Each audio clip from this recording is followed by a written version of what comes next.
Here's the secret. A man should say, please marry me. I can exist without you because I'm capable. I can exist fine without you. But what's the point? My existence can be perfect. But without you, what's the point? What's the point of being perfect? Well, the tragedy is that sexual relationships were supposed to be intimate, and somehow it stopped. We've lost the intimacy. So now, sex is not intimate, and people are suffering from it, because that's not the way it's supposed to be. So the difference, to get right to the point, the difference between sex and intimacy today is that sex is about something. You want something, you want to experience something. That thing can be better, it can be worse, it can be... Intimacy means the connection between two people. Not something, just two people that are connected with no thing between them. Well, people say that sex is about love, and everybody keeps chasing love. Yes. Yeah. So here's the shocking thing. Most people will say that marriage, I mean, what is marriage? Marriage is love and sex. That's the marriage. What's shocking is that those are the two things that destroy marriage. You say very interesting things. You say, don't marry the woman you love. It's too late. Right? You've heard, love the woman you you've heard married. that. Yeah. It's Look, shocking. Let's put it very bluntly. If a man were to say to a woman, I want to marry you for your money, would that be terrible? I want to marry you for your money. You have money. I like money. It's a perfect match. You have what I like. Why is that so insulting? Why is that so unacceptable? Because it's not for the person. It's for something else. Right. So, the inherent insult, which is really nasty. I want to marry you for your money literally means, can I just have the money? No? I have to marry you? Okay, I'll marry you. It's such an insult. I'm marrying you for the money, which means I don't want you. I just want the money. But I can't get it without marrying you, so, okay. The same exactly is true with sex and love. I just want your love. Do I have to put up with the rest of you? With your opinions, with your moods, with your personality shtick? I don't want that. Just give me the love. Oh, I can't have the love without? Okay, I'll put up with you. But that's why, if the money disappears, you have no place in my life. I never really invited you. And the same is true with love. If you stop loving me or I stop loving you, what are you doing in my life? Who invited you anyway? I just wanted the love. But then there's this whole big thing about keeping the love going. Right, which is just frustrating on top of frustrating, because it's not about... Love is just a thing. Like in Fiddler on the Roof, Tevye asks Golda, do you love me? And she sings a song about 25 years, I've washed your clothes, I made your meals, whatever. What is she saying? And at the end of the song, she says, if that's not love, what is? She's So saying that she belongs to him. Exactly. You want to know whether I love you, whether I'm giving you my love? I gave myself to you, all of me. You have me for 25 years. All you want to think about is love? Love is just one thing. just one detail. So what we need to do is relearn the gift, the talent, the art of connecting to another person. To put it bluntly, before you get married, ask yourself a simple question. You really want somebody else in your life? Somebody else means somebody who doesn't agree with you? You really? You want somebody else in your life? Why? In other words, if you're good enough for yourself, then why are you bringing somebody else in? Unless you're using that person to get something you want. So it doesn't matter whether it's money, love, or sex. You're using your spouse. No wonder you're going to feel alone in the world. And here's the real tragedy. Happily married couples. I've done marriage counseling for many, many, many years. Mm-hmm. And I got used to the idea that there are couples who don't like each other. Is that normal? It's very normal. Do they suffer? Huh? Do they suffer? Yeah. Some of them enjoy it. They enjoy the suffering. They enjoy the hatred and the fighting. They love it. But they really are angry at each other. Okay, so you try to work it out. But more recently, I noticed something scarier than that. Happily married couples. Mm-hmm. No complaints. Everything's working, everything's good. But they will each admit that there are moments they feel completely alone in the world, and it feels terrible. If you're happily married, how could you be alone in the world? The answer is they are married to many things about each other. They're not married to each other. Is their case lost, or can they somehow fix it? Not only can they fix it, they desperately need to fix it, because it's not good for man to be alone. It's terrible. Just men or women too? Both. You say marriage is not an exchange of emotions, but what is it? It's this fantastic talent that we have, that two people can become one.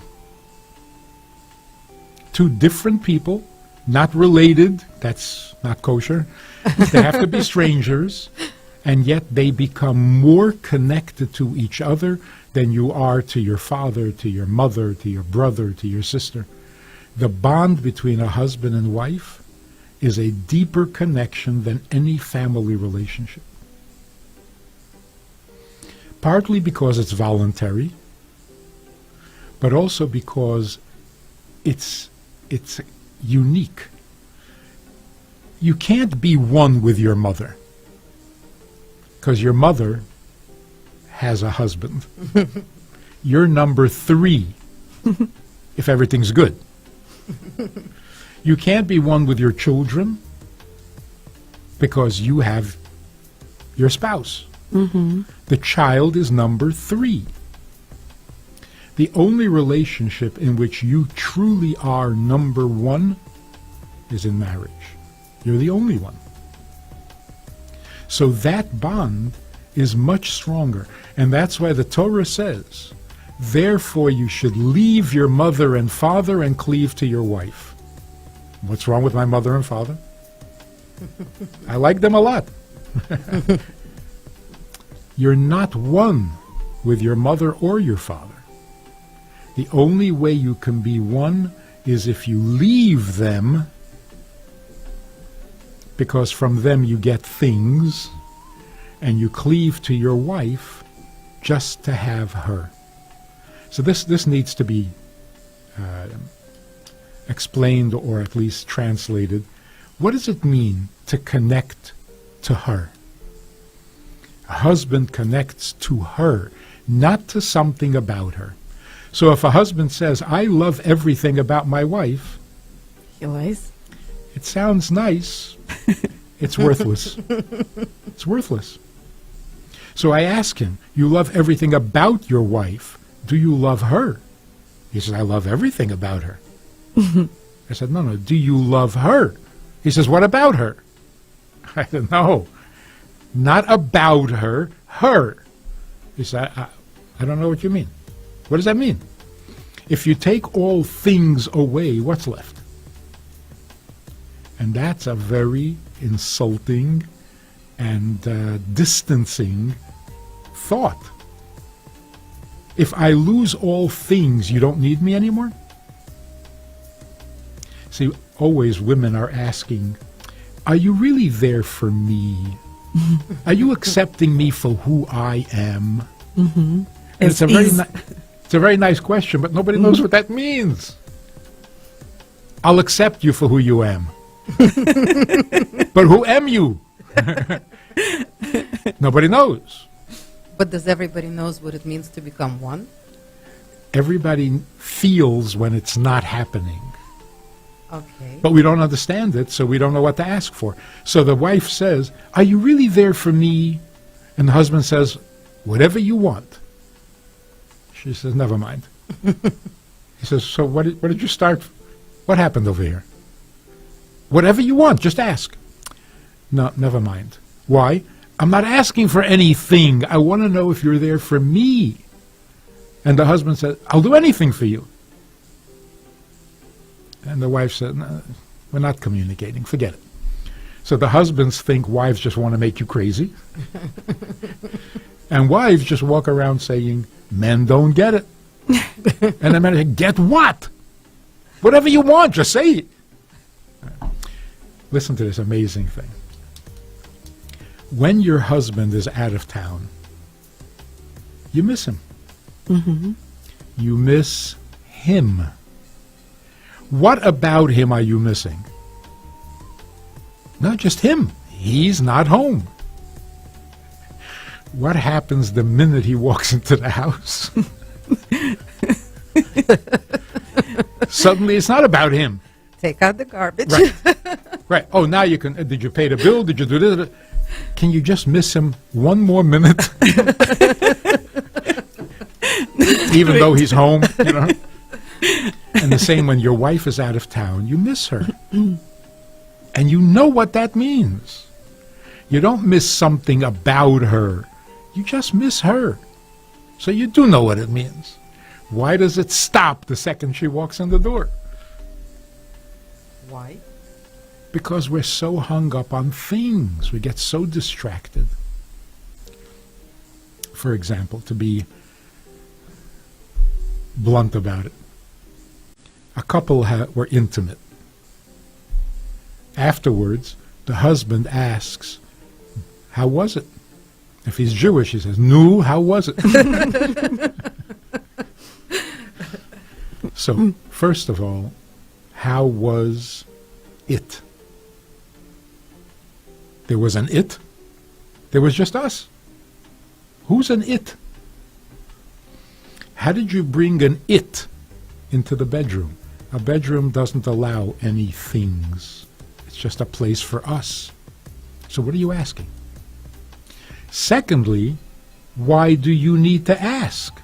Where were you? So you see, sex doesn't bring you together. Each one experiences their own experience, and they have to ask each other as if they weren't there. Sex does not bond you, it separates you. It's a thing that comes between you. So if you asked your grandmother, what happens in the bedroom? Your grandmother says, nothing, nothing. You say, come on, I'm old enough, you can tell me. Nothing. That's the right answer. That's the only correct answer. A bedroom is a place where no things, just us. Us with nothing separating us. So we merge.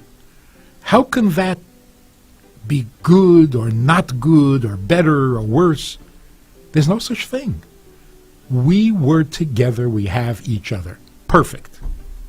But when you make it a thing, well, a thing It's a performance.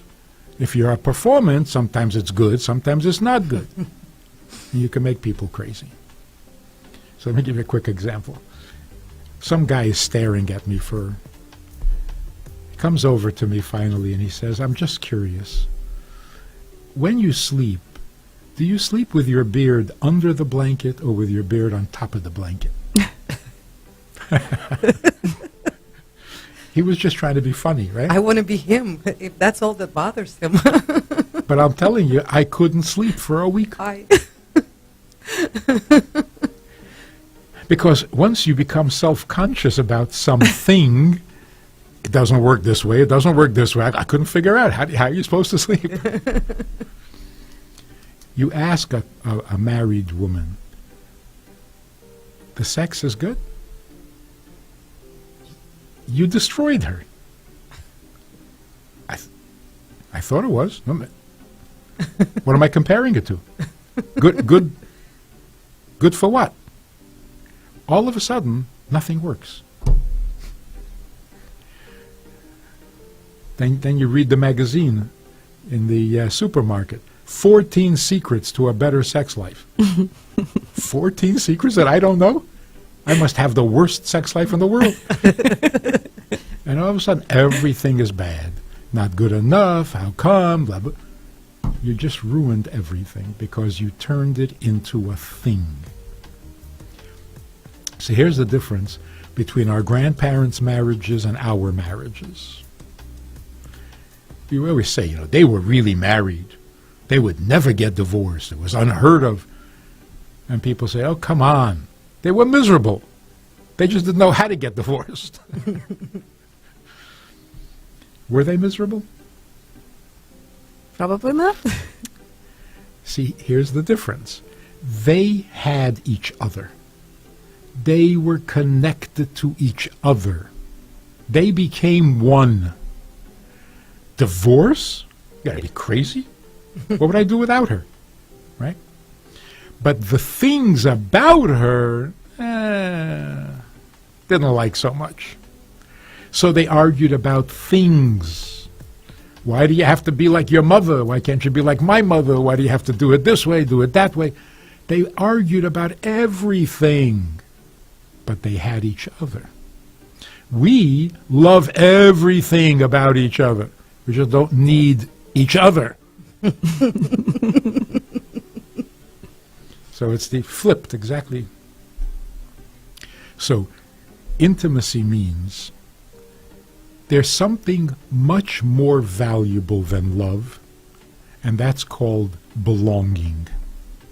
People are lonely, they feel alone in the world, and that's a health hazard. It's a serious health hazard. When you feel alone in the world, your immune system fails. And then you can get any, whatever. Being connected, belonging to each other, so much more powerful than love. Love is so flimsy. And it separates people. Even the little sentence, I love you. See how nasty that is? Is it? Because I am the first word, you are the last word. So it's really all about me. I love you. Sometimes you're not even interested. I don't care. I love you. In other words, my love is about me, not about you. Rabbi Friedman, I'm going to play the devil's advocate. Good. Sorry to use that word in front of you, but so everybody else knows what I mean. And people who are listening to us right now, probably a good better half, are probably thinking to themselves, this old-fashioned rabbi is sitting there giving us some old-fashioned wisdom. See, he's telling us how good it was with our grandparents, but we are so progressive these days. We have it all. We have the love. We have the sex. We know how to, we live it up. And, that was life. That wasn't life. Now we are living it up. What we're doing, this is where it's at. What would you say to that? Those people are the ones who know better than anybody that this is not a life. The love and the sex and the freedom and you would think that that would make people happy. Even at least sexually satisfied. Sex is dying in America. Sounds scary. It is. It is. People are really not interested in sex anymore. It's too embarrassing to admit it, so they play the game. But really, it's not doing what it's supposed to do. So people are frustrated and disappointed, and the bigger the playboy, the more he realizes nothing's happening. So he's not the product of everybody's envy? No. What do you say to people who come to you and say, excuse me, but I don't want to get married. I'm happy with myself. Is my life pointless? Do I have a right to leave? I don't want to be married. I want to follow my own dreams in my career, etc., etc. What would you say to those people? Okay, so they make a lot of sense. We've been getting married simply on tradition. But you're 18, well, you should be married. Why? Nobody ever asked that question and nobody ever answered that question. What do you mean, why? Because your mother's getting nervous. Because you have to make your parents into grandparents. What? Mm-hmm. We really do need to understand why we get married. Why? So the real question is a human being who is fully capable, fully functional, very intelligent, very resourceful, is that the optimal, best possible life? In other words, when the Torah says it's not good for man to be alone, really? I think it's the best thing. If you can be totally independent, isn't that perfect? Who says it's not good for man to be alone? Well, he doesn't know how to do his own laundry. That's the problem. If he could function on his own and not need anyone, would that not be perfect? Secular, for personal purposes, yes. Yes. In fact, I don't understand how evolution made it necessary to have a mother and father to produce a baby. That's too dependent. The survival of the fittest should be people who can reproduce themselves by themselves. Then you're guaranteed. Well, we're kind of getting into that category these days, you know. I mean, with modern technologies, medical science and everything, you know, you can be alone, have a family. Yes. And if things keep baby. going the way they're going, in a few years from now, a woman who has a baby will be considered primitive, horrible. You don't do that. You go to a laboratory. You know, it happens without all the pain and the old-fashioned. So, if you're thinking secular, if we could be completely independent, it would be perfect. So what does it mean it's not good for man to be alone? It is good, if he can do it. So what the Torah is actually saying is that no matter how perfect you are, really perfect, not totally capable of living by yourself, and that's when you can actually connect to another human being. That's not the end. That's when it starts. When you're finished with yourself, now you are capable of connecting to another human being without anything, because you don't need anything. So you get married when you're perfect, not to become perfect, not because you're imperfect. That's usually what we think. You can't do it all by yourself. You need a helpmate. No. And where do we learn this from? God created the world.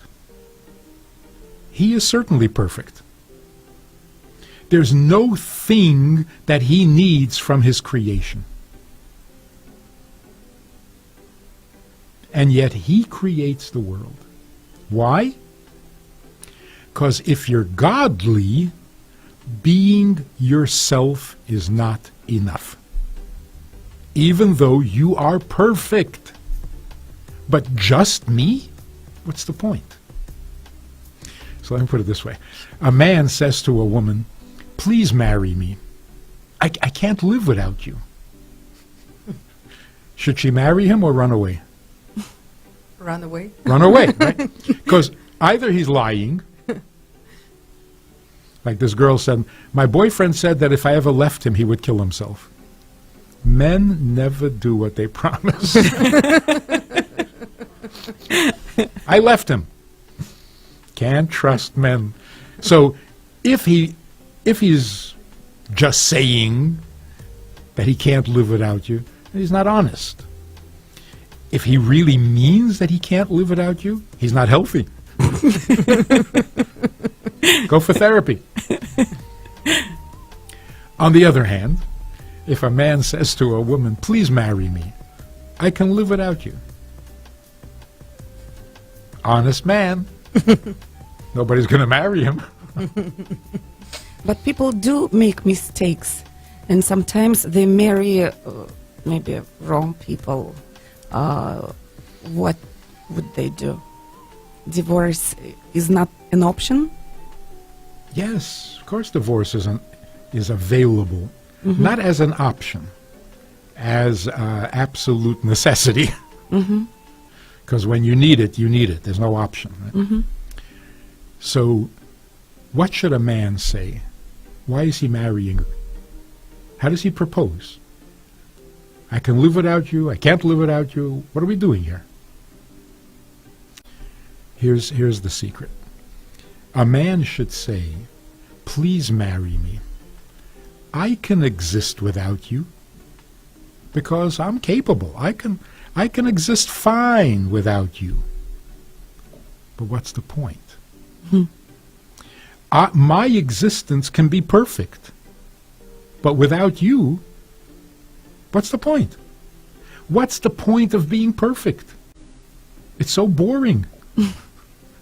Because once you're perfect, you can't get any perfecter. So now, from now on, every day is going to be the same. How you doing?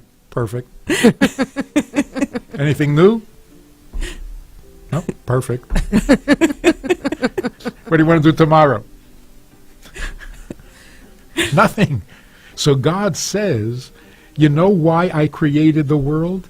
Because I have to have someone besides me, because I'm perfect. So God comes to us and says, I'm creating you because I'm all alone and perfect. And that's not good enough. So why do we get married? Not for some human need. You don't get married out of need, because then you're using your spouse. You want something from.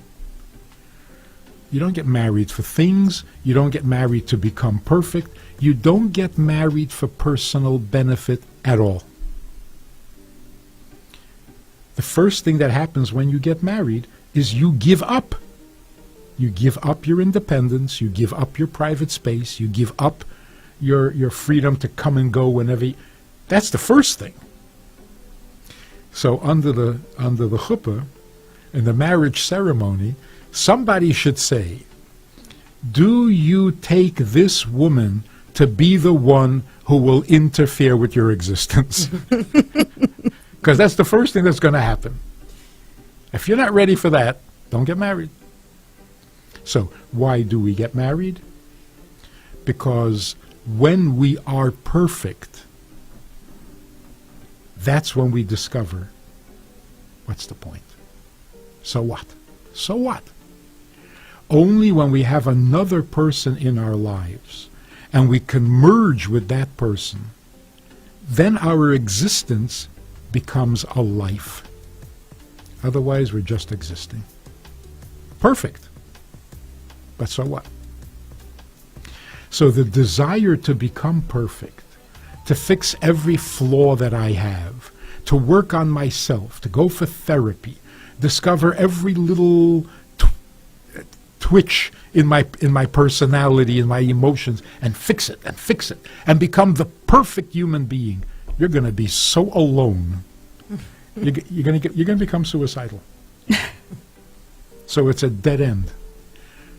The message is, don't fix yourself. Nobody cares. You're not perfect. We all know that. Nobody cares. What can you do for someone else? That's called get a life. Complete yourself, work on yourself, improve yourself. Come on. And in the end, what are you going to have? Just yourself? You're going to be depressed. So don't put so much work into it. It's not worth the effort. Just recognize you're not perfect, you're damaged, you got all sorts of shtick, and you can be amazing for somebody else. There are so many choices. How can you see who is the one? Good question. In order to have a healthy marriage, you need a male and a female. You need a giving and a receiving. Then you can become one. If you have two givers, all you're going to have is a fight. If you have two receivers, nothing's going to happen. Whatever you want. No, whatever you want. No, whatever you want. Nothing's going to happen. You need giving and receiving. So just, the expressions that we use that mean marriage is a give and take. No taking. Taking is abuse. There's no taking. There's giving and there's receiving. A man and a woman are sitting together, thinking if they should marry. What's going to determine it? He's very smart, she's very smart, they're both capable, yeah, so? So why should you marry each other? The thing that makes the difference is chemistry. Mm-hmm. Good chemistry. But again, in today's public media-driven society, good chemistry means he's sexy. Or she's... Ooh la la, she's sexy. Yeah. Everything is sexy. That's not good chemistry. Good chemistry means like this. He is sitting with a woman, mm-hmm. and usually when he's sitting with a woman, he feels a little bit challenged to make a good impression. Mm-hmm. What does she think of me? She's thinking, what does he think of me? Am I coming across right? Or should I be a little more funny? Should I be a little more serious? And there's that tension, which some people enjoy. Mm-hmm. That's the enjoyment of dating. You sit there and you play the game, and you win her over, and you trick her into thinking you're a mensch. Good chemistry means the guy is sitting with a woman, and he suddenly realizes that he feels very good being himself. He feels like a man. She's doing that. Mm-hmm. So good chemistry is not how do I feel about you. Good chemistry means how do you make me feel about me? Mm-hmm. So if he's sitting with her and he's thinking, I'm okay. I could be a husband. I could take care of her for the rest of my life. That's rare. That's good chemistry. She is thinking, wow, I'm really comfortable. I feel like a woman. I feel feminine. I don't have to prove anything. He's doing that. In other words, his masculine energy is complementing her feminine energy. That is good chemistry. Get married quick. What do you say to young people? Please sexually experience each other before marriage, or wait till the date? Absolutely wait. Wait. Because if you think you know what sex is, and then you get married, you're going to be so confused. Because sex is basically pornography today. It used to be serious and like what's going on with the Me Too? Me Too movement? Sexual Men harassment. are harassing women, are assaulting women, abusing women. Well, so some people say, well, men don't respect women. Men have to have more respect for women. I don't think that's the problem. Some people say people who have power abuse their power. Good morning. This has been going on since the beginning of creation. Of course, we all know power is corrupting. Nothing new. What's happening in today's society, and this is really important because if we make it a war between men and women, it's just going to make things worse. In the 60s, men and women both decided and agreed that sex should be fun. Free. Free love. Free of what? Free. Free of charge. Free of Commitment. charge, for sure. Free of commitment, free of emotional attachment, free of guilt. Just free. Just come on, relax, have some fun. What's the big deal? So what happened is not men lost respect for women. Not even women lost respect for men, which they did, but that's a separate subject. What actually happened is men and women lost respect for intimacy. It was intentional. Now, all these years later, women are waking up and say, excuse me, that was a little too intimate. And the men are thinking, really? I thought we were having fun. So what needs to happen, we need to regain respect for intimacy. It's not a free, casual, fun activity. Like somebody wrote a book, if it's safe, it's not sex. Doesn't that make sense? It's funny. He meant emotionally.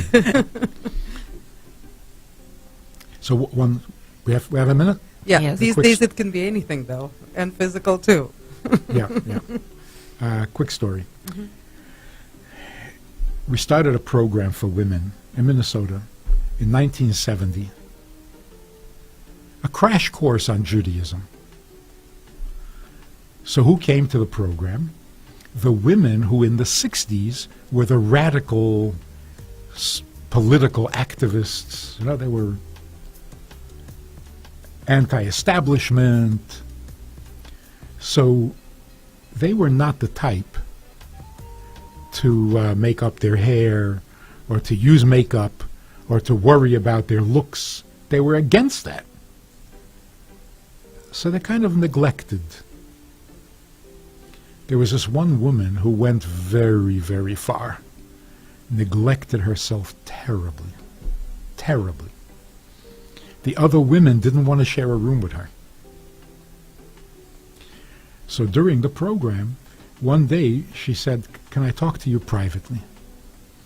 So we went into this room, which was my office. It was not an office, it was a big closet. Just enough for 2 chairs and a desk. She was sitting near the door. She closed the door. I said, "Leave it open a little bit." She said, why? I said, because a man and a woman should not be alone in a room with no windows and the door closed. She started to cry. I mean, cry. Sobbing. I thought I had insulted her or something.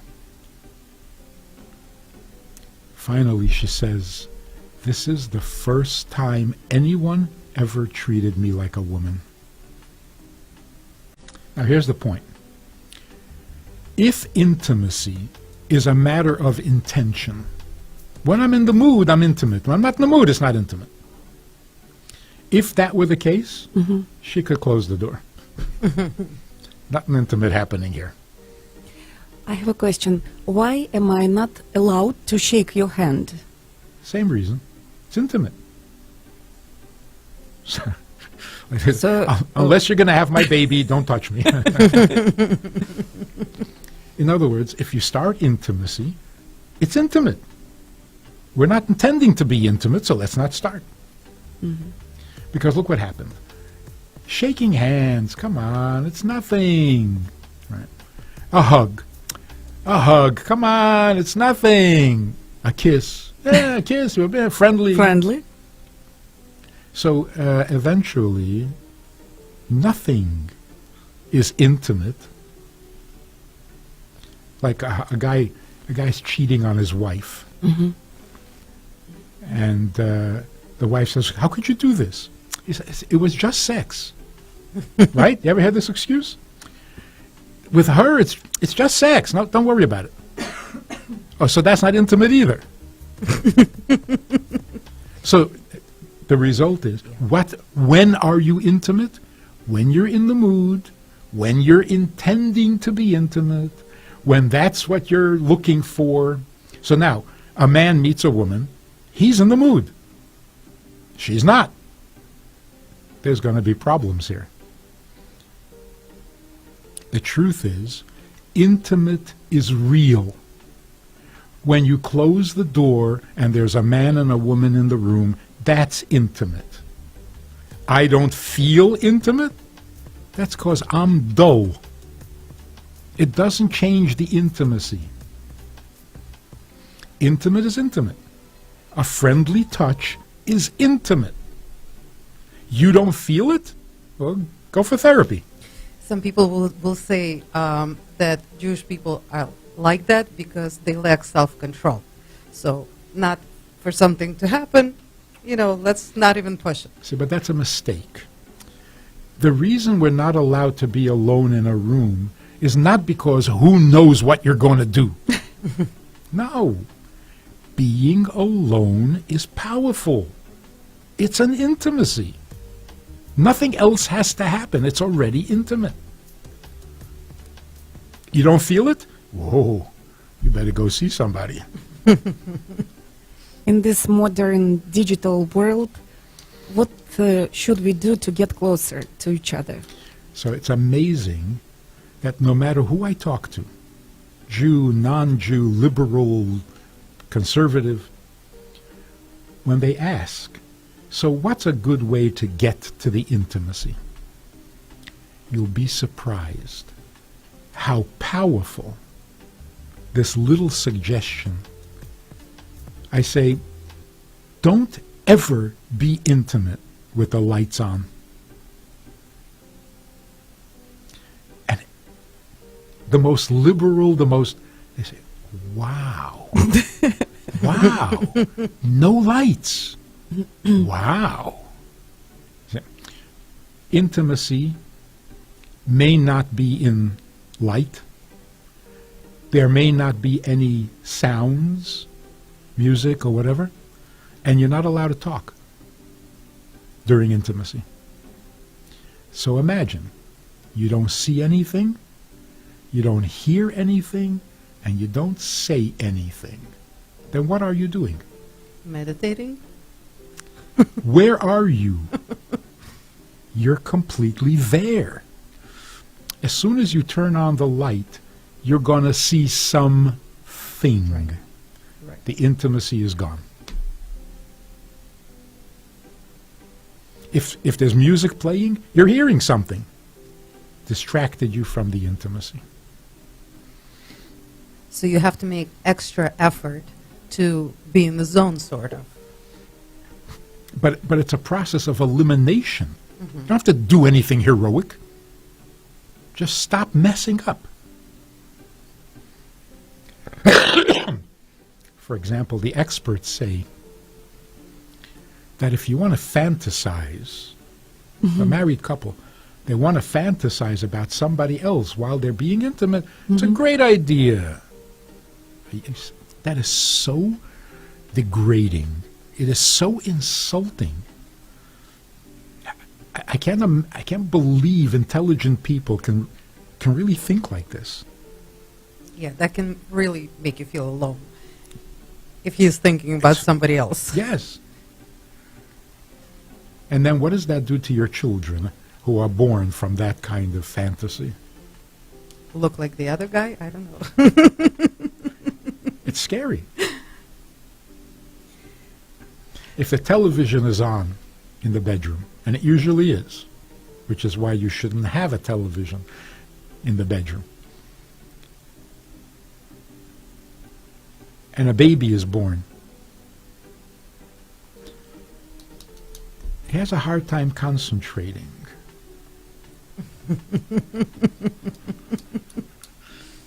Thank you so much. So the kid comes home and says, I have a hard time concentrating.